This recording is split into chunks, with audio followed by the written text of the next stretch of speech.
Во-вторых, уважаемая Юлия Серебренник, когда ты совершаешь ошибку, проще ее признать, чем продолжать эту войну. Вы эти деньги у меня брали, и вы это прекрасно знаете, и знаете, что у меня есть на руках доказательства. И про деньги, которые мне отправил Хельсинский фонд Польши в размере $500, да, которые вы у меня их забрали, вы забрали у меня. Я вам отправила все эти деньги, и вы вводите в заблуждение того же Азата Хаидбаева, что из фондов разных нам поступали деньги. Из каких фондов, интересно? Если то, что польский Хельсинский фонд мне отправил на дорогу деньги, я их вам в полной мере вернула. И сообщила об этом польскому Хельсинскому фонду.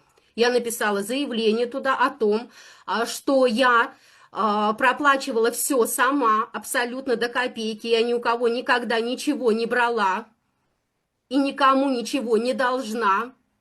Тем более вам, вы мне на мои расходы или на расходы моей семьи ни одной копейки не брали, а только забирали у меня, у моих детей и у моей семьи эти деньги.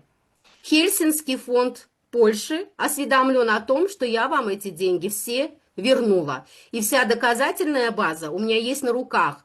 И пусть Азат Хаидбаев не кричит на все услышание: покажи мне эти чеки или покажи доказательства. За свои деньги я никому не обязана никаких доказательств предоставлять, кроме суда.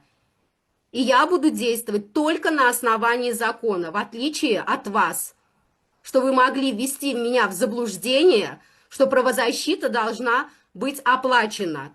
И теперь я попрошу доказать, что фонды перечисляли нам какие-то деньги. И Азат Хаидбаев, прежде чем спрашивать у меня, пусть спросит у вас. И вы давайте честно признайтесь, что вы это преступление совершили. Тогда и война закончится. И не надо всяких посыльных посылать против меня что-то говорить. Легче просто признать свою ошибку. Да, мы сделали это. И мы больше так не будем никогда обманывать граждан Туркменистана. Потому что у меня все доказательства на руках. Вы не думаете, что в Туркменистан, если нету банковской системы переводов, но есть люди, которые эти деньги передавали, есть ваши сообщения, где вы писали, кому передать, на какой номер позвонить, как зовут этого человека. Вы что думаете, я буду на пустом месте что-то говорить без доказательной базы? У меня вся доказательная база на руках. И я имею право говорить, потому что вы обманули конкретно меня и мою семью.